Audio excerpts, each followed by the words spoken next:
Let's explore the proper sizing of electrical conductors for specific applications.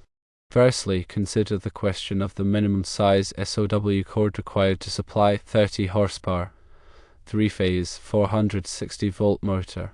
The correct answer is 6 AWG. To understand why, we need to delve into the National Electrical Code, or NEC. The NEC provides guidelines for determining the ampacity, which is the current carrying capacity of conductors.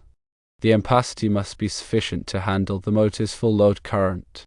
The first step is to determine the full load current, or FLO, of the motor. NEC Table 430.250 provides the full load currents for 3-phase alternating current motors expressed in amps. According to this table, a 30 horsepower, 460-volt motor has a full load current of 40 amps. However, NEC Section 430.22 requires that the conductors supplying a motor have an ampacity of not less than 125% of the motor's full load current. Therefore, we multiply 40 amps by 1.25, which equals 50 amps. This means that the conductors must be rated to carry at least 50 amps. Next, we need to consult NEC Table 310.16, which provides the allowable ampacities of insulated conductors rated up to and including 2000 volts, based on the insulation type and ambient temperature. The ampacity of 6 AWG copper conductors with common insulation types such as THHN, THHW, or XHHW is typically 55 amps when operating at 75 degrees Celsius. Since 55 amps is greater than the required 50 amps, a 6 AWG conductor is sufficient. It is important to note that SOW cord is a flexible cable, and its ampacity may be different from that of standard building wire. However, most 6 AWG SOW cords are rated for at least 50 amps, making them suitable for this application. Additionally, derating factors may need to be applied based on the number of current-carrying conductors in a raceway or cable, as specified in NEC Section 310.15. In this case, if the SOW cord contains more than 3 current-carrying conductors, the ampacity may need to be derated. However, for typical motor applications, the number of current-carrying conductors is usually 3, corresponding to the 3 phases.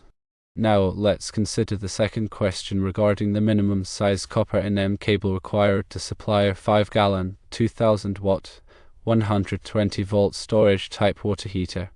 The correct answer is 12 AWG. To determine the appropriate wire size, we need to calculate the current draw of the water heater.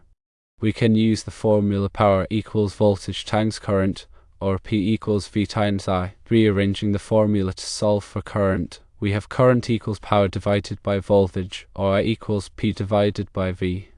Plugging in the values, we have I equals 2000 watts divided by 120 volts, which equals 16.67 amps. This means that the water heater draws 16.67 amps. NEC Section 422.13 requires that the branch circuit conductor supplying a fixed storage type water heater that has a capacity of 120 gallons or less shall have an ampacity not less than 125% of the nameplate rated of the water heater. Therefore, we multiply 16.67 amps by 1.25, which equals 20.84 amps. This means that the conductors must be rated to carry at least 20.84 amps. Consulting NEC Table 310.16 again, we find that the ampacity of 12 AWG copper conductors with NM cable insulation is typically 20 amps at 60 degrees Celsius. However, NEC Section 110.14 requires that the temperature rating associated with the ampacity of a conductor shall be selected and coordinated so as not to exceed the lowest temperature rating of any connected termination, conductor, or device.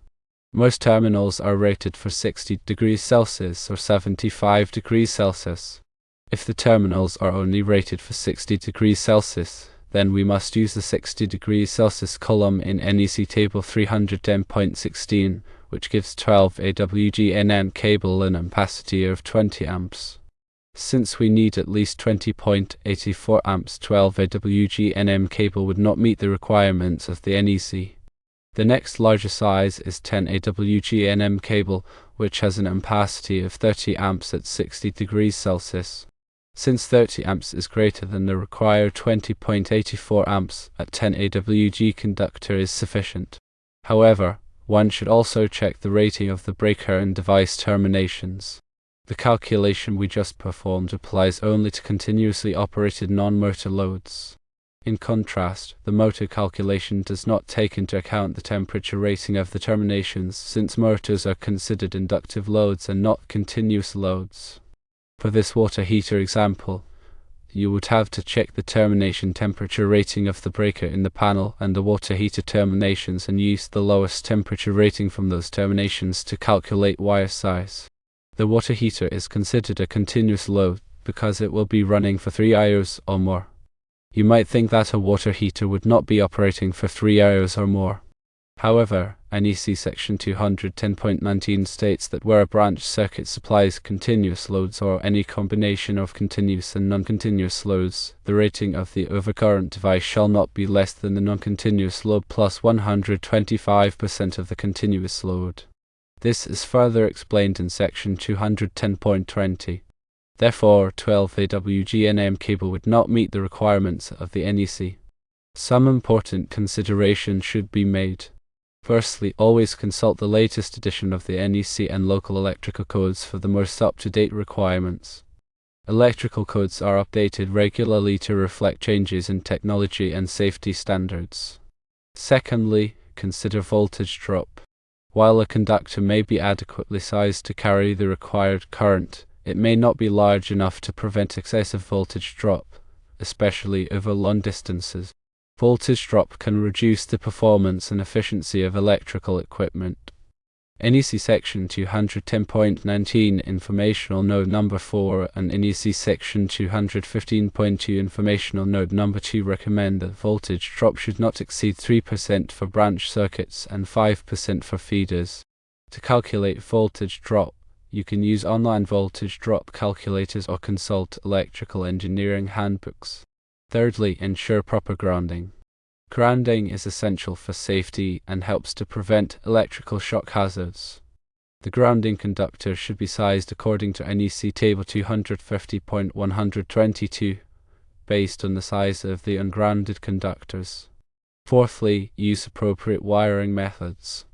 NM cable is suitable for dry, indoor locations. For wet or outdoor locations, use appropriate wiring methods such as UF cable or conduit. SOW cord is suitable for flexible connections in dry locations. Do not use SOW cord in place of NM cable for permanent wiring. Fifthly, follow manufacturer's instructions. Always follow the manufacturer's instructions for installing and connecting electrical equipment.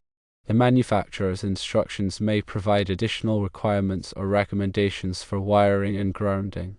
Sixthly, obtain necessary permits and inspections. In most jurisdictions, electrical work requires permits and inspections. Obtain the necessary permits before starting any electrical work and schedule an inspection after the work is completed. This helps to ensure that the work is done safely and in accordance with local codes. Seventhly, if you are not comfortable working with electricity, hire a qualified electrician. Electricity can be dangerous, and it is important to have a thorough understanding of electrical safety practices before attempting any electrical work. A qualified electrician can ensure that the work is done safely and in accordance with all applicable codes and regulations. To summarize, when sizing conductors for electrical applications, it is essential to consider the load requirements, ampacity of the conductors, voltage drop, grounding, wiring methods, and manufacturer's instructions. Always consult the latest edition of the NEC and local electrical codes for the most up-to-date requirements, and when in doubt, hire a qualified electrician. Considering the minimum size SOW cord for a 30 horsepower, 3-phase, 460 volt motor, you determine that 6 AWG is the appropriate size, which is correct. For the 5-gallon, 2000 watt, 120 volt storage type water heater, you determine that 12 AWG NM cable is the appropriate size.